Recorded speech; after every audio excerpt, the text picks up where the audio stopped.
Welcome back to the Enough is Enough podcast with Dr. David E. Clarke. Clarke with an E.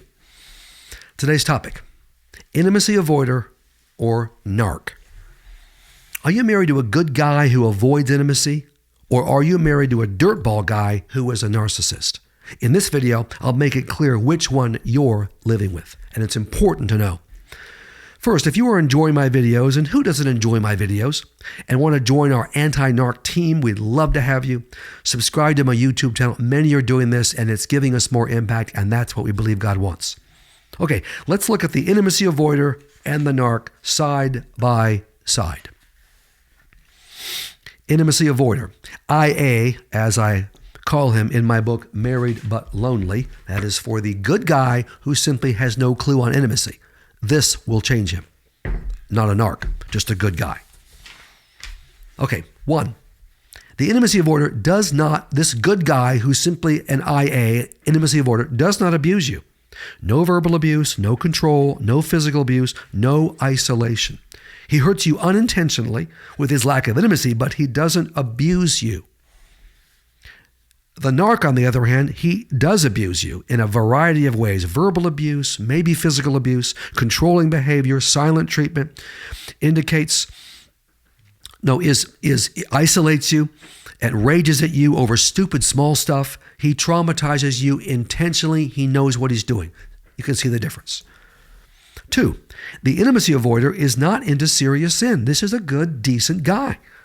He doesn't do porn. He doesn't have emotional and physical adulteries. He's not an alcoholic. He's not a drug addict, not a gambler. He's a solid, decent, moral, upstanding guy. The narc, on the other hand, is often into serious sin. I would say pretty much always into serious sin of some kind. In addition to his emotional abuse of you, which is certainly very sinful, often into porn. About 99% of narcs are into porn, and the other 1% are lying. Adultery, staring at and flirting with women right in front of you, often. Alcohol and drugs may be a problem. He may gamble. He wants to really enjoy life, and he's an addictive personality. That's the narc. 3, the intimacy avoider, decent guy, loves you. He just doesn't know how to love you. He loves you and he's committed to you. Absolutely he is. He's not going anywhere. He has no idea how to love you, but he can be taught. He can actually learn. Absolutely. That's why I wrote Married But Lonely. Yes, he can learn. Narcs don't learn anything. The narc loves only himself. Doesn't love you. He can't love you. He thinks he's loving you just fine. If you don't think so, well, that's your problem. He will never be taught how to love you. He would be offended by that. He thinks you should be taught how to love him. How dare you suggest that I don't love you? The intimacy avoider, number 4, the intimacy avoider wants you to be happy, genuinely wants you to be happy. He's not sure how to make you happy, but he wants you to be happy. He'll do anything for you except meet your need for emotional and spiritual intimacy. He can't do that yet. He doesn't know how, and he can learn. The narc, on the other hand, couldn't care less about your happiness. His happiness is all that counts.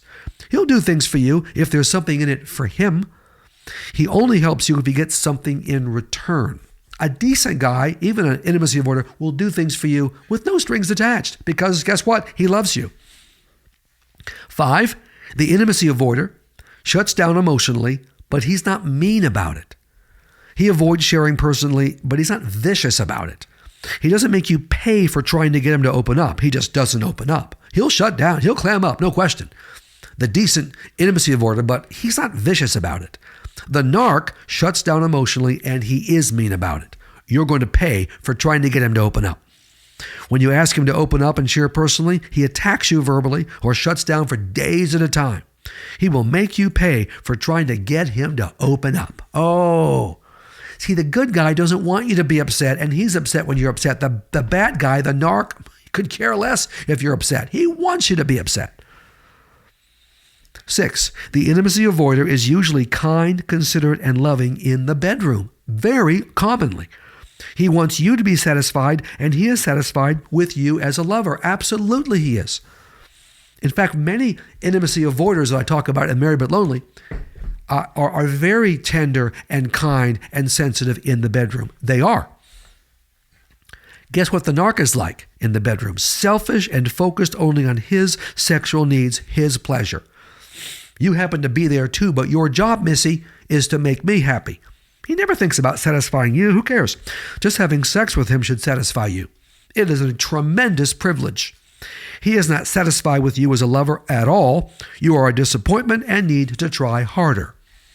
And that will always be the case. Continuing, the intimacy avoider, number 7, respects you as a mom, allows you to raise the kids your way, wants input, but will usually defer to you and to your parental ideas because he's smart enough to know you're the mom and moms know more. They just do. He supports you as a mom. He'll make sure the kids respect you and obey you. Absolutely, he will. The narc, on the other hand, has no respect for you as a mom at all. He wants control of parenting. He doesn't want your input, doesn't need your input. He often undercuts your authority as a parent, and he wants the kids to disrespect and disobey you. Absolutely, he does. And in fact, over time, most narcs will turn the kids against you. Number 8, the intimacy avoider, the decent guy, intimacy avoider, doesn't want to hurt you. He doesn't intentionally hurt you. He doesn't do that. In fact, he feels bad when he does hurt you. He might not know what he's done, but he feels bad because he, in fact, loves you. The narc does want to hurt you. He intentionally hurts you. He knows what he's doing. He doesn't feel bad when you are hurt. He enjoys it. Hurting you is a sport to him. That's a sickness and that's evil, but that's what a narc is like. Number 9, no one close to you is telling you your husband is a narcissist. People that know you and love you, they might realize that you're not happy with him, but they wouldn't call him a narcissist. They won't.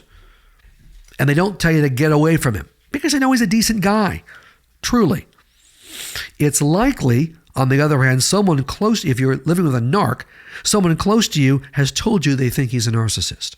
They have real concerns about him. This person has mentioned how they've seen how he treats you, how unhappy you are. This person, this loved one, wants you to get away from your husband, get away from the narc.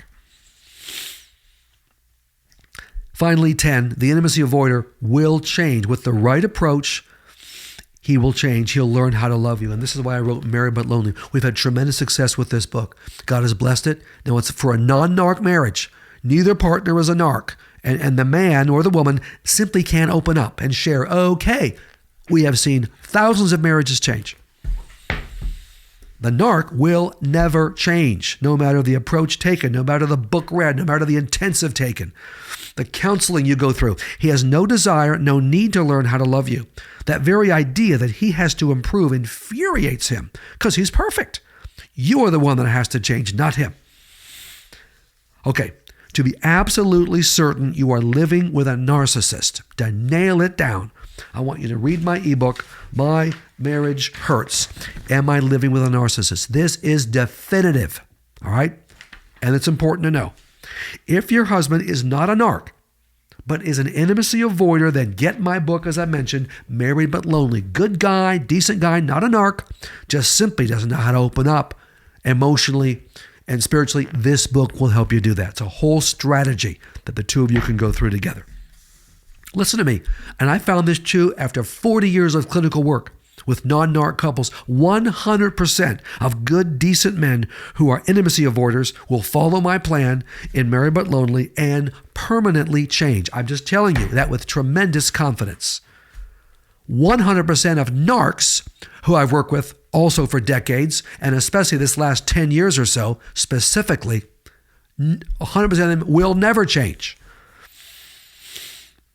If your husband's a narc, based on My Marriage Hurts, and you've read it, okay, then you stop all efforts to change him and start on the journey to leave him and divorce him, and I've got all the resources you need, step by step by step, to leave your narc and divorce him. On my website, you'll find them all on the website, daviddclarkephd.com.